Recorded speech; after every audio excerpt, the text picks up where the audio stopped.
Kilala ko talaga ito. Sir, pangalan mo? Darwin po. Erwin. Darwin, no? Darwin. Saan po kayo ngayon, Sir Darwin? Sa Mateo. San Mateo, Rizal. Ilang taon si Darwin? 40 po. 40. Inuulit ko lang, no? 40. Tapos, nakailang bisis na po kayo sumali din eh. Panglima po yata. Panglima. My God.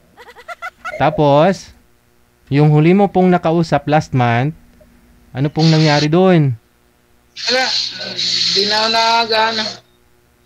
Di na ako nagre-reply. Hindi ka na nagre-reply sa kanya. Tapos hindi nagre-reply sa akin. Siya ho ang hindi nagre-reply. Bakit ho? Ano pong chinat mo at hindi niya na nire-replyan? Busy po daw siya. Pa? Busy. Busy. Alam mo, kahit anong busy ng isang tao, kung may halaga yung isang tao para sa kanya, hahanap at hahanap po yan ng paraan. May time nga po siya magpa-line up dito sa programa natin. Di ba?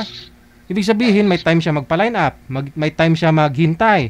May time siya makipag-usap sa'yo. That time, nung sumali po kayo, di ba? O bakit ngayon chinat mo tapos busy daw siya?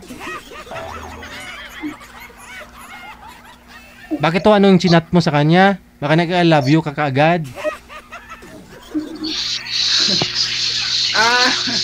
Nangangamusta lang.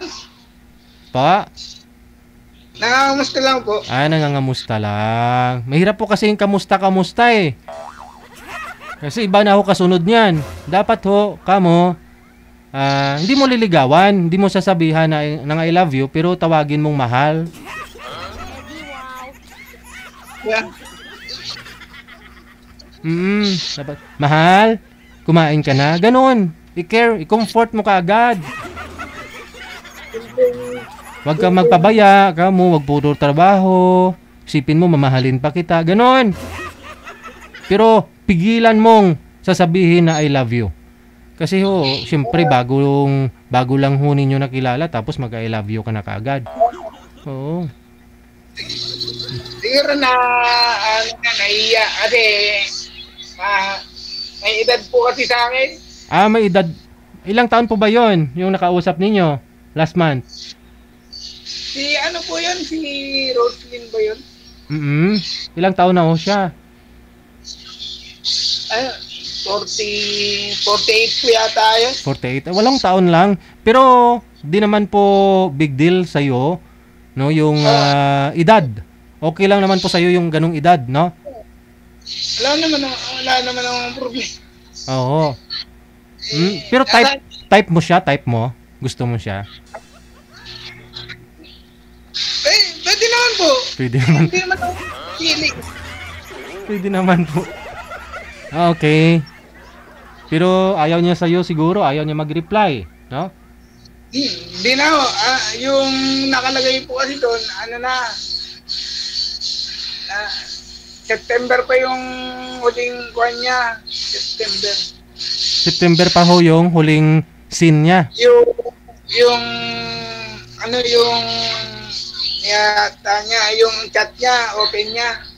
Open niya ng Viber. Siguro na uninstall na yung Viber nun eh. Uninstall niya. Kaya kahit anong chat mo sa kanya, anong tawag mo, hindi na ho niya matatanggap kasi uninstall siguro yung Viber. Oo. Kasi lalabas ho yung active nun eh. Kung kailan ho siya, ilang oras na ho yung nakalipas, na active siya. So sa'yo, last month pa pala. September pa po. Yun lang. Uninstall yung Viber. Baka in-install lang po yun para sumali dito sa Wanted Sweetheart. Parang ganun po siguro. Aha. Hindi, kasi ikaw yung status nyo binata talaga, di ba? Hindi pa ho kayo kasal. Siya po yata. Kasal po yata eh. Ikaw ho, tinatanong po kita para ho baka mamaya merong aakyat, no? Binata po talaga kayo, hindi pa ho kayo kasal. Wala ko kayong pinakasalan. Meron po kayong isang anak, pero hindi po binigay sa inyo ng DSWD.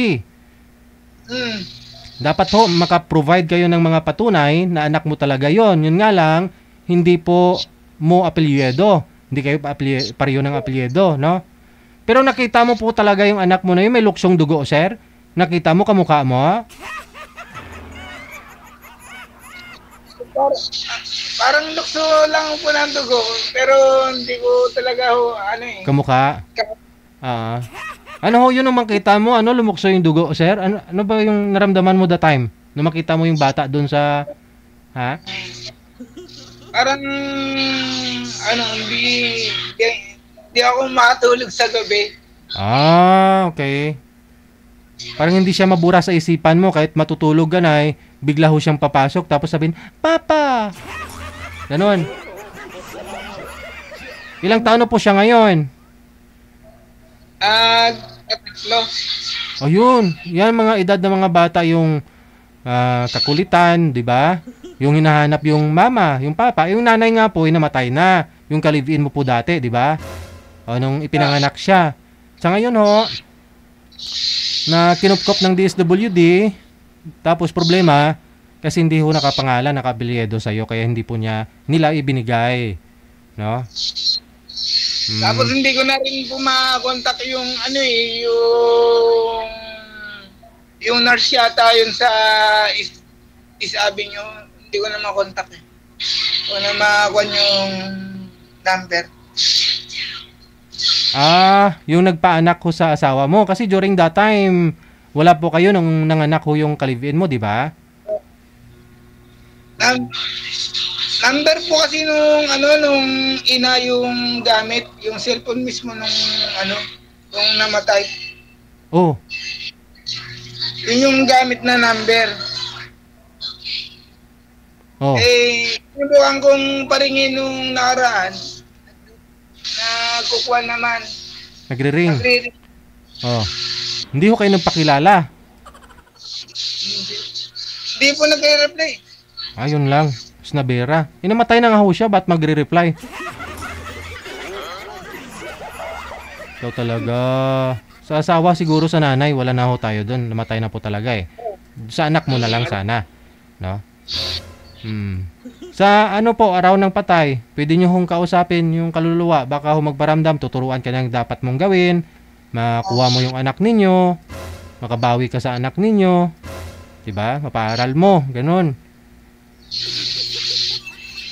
Sa ngayon ho siguro, mapapayo ko sa'yo kasi yung gusot dun sa anak mo, problema mo sa anak mo, hindi, medyo mahirap po yun isolve, no? Kasi kailangan ng financial, may babayaran pa ho kayo dun, isa pa ho yun ang problema mo, no? Tapos DNA test. May DNA test pa, no? Patuna, malaman ho kung talagang anak mo yan. May similarity po kayo kung pareho ba kayo ng bulbul sa ilong, ganon.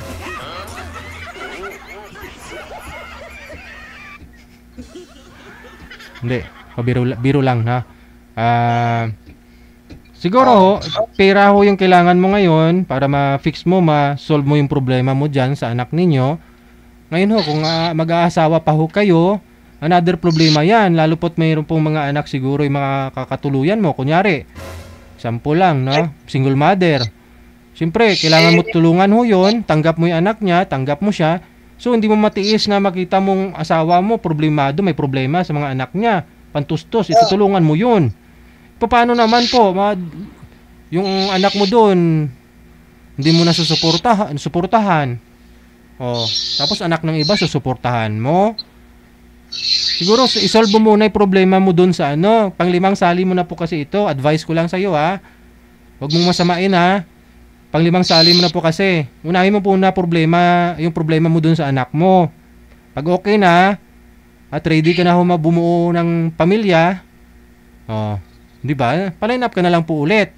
Magpayaman ka na lang muna ngayon. Magpayaman na lang muna, no? Hindi ko naman po alam kung paano kasi. Sa ngayon po ba, pinagkakabalahan mo? Ano trabaho mo? Construction. Sa construction. Ngayon? Construction.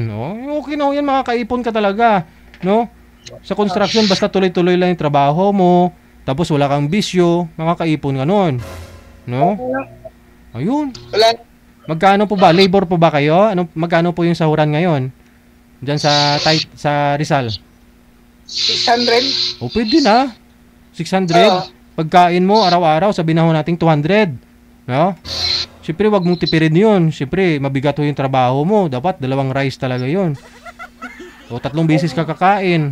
200, tipid na nga po yung 200 eh. Isang kainan nga lang, ano na. Isang serve ng ulam, di ba? 60 na. Yung kanin, 20. O kung dalawa, edi 100 na. Oh my God.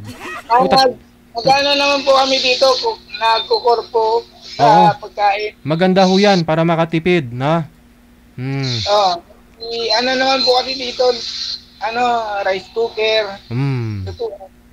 Tapos ulam, no? Damihan na lang yung sabaw, no?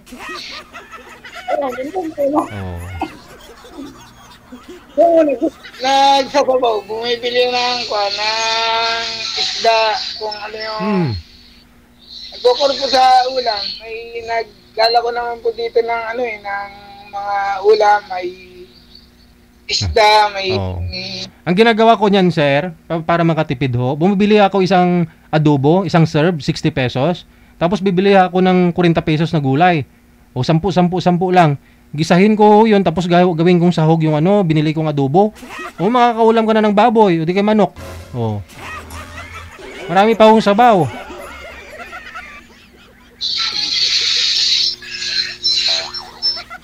Ayun na lang po siguro, baka mamaya mayroon pong aakyat, no? Na pang 5 muna po kasi, no? Sige. Diyan lang ho kayo, ha? Sige po, salamat po. Salamat.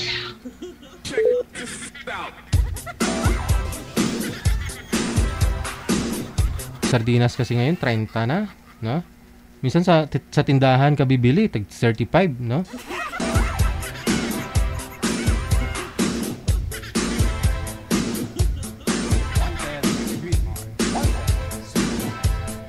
Sa ngayon may 10 piso naman na tuyo. May mabibili kang tuyo na 10 piso. Tabagak ba? 2 piraso, 10, ganun. Taglilima din yung isa. Pero kung matipid ka, no? Kaya na 2 piraso, no? Makakatapos ka na nun. Inuman mo na lang maraming tubig. Pag lumabas naman ho yan pare-pareho lang din naman yan yung kulay at saka amoy. Diba? Kahit anong sarap ng kinain mo, pareho lang yan.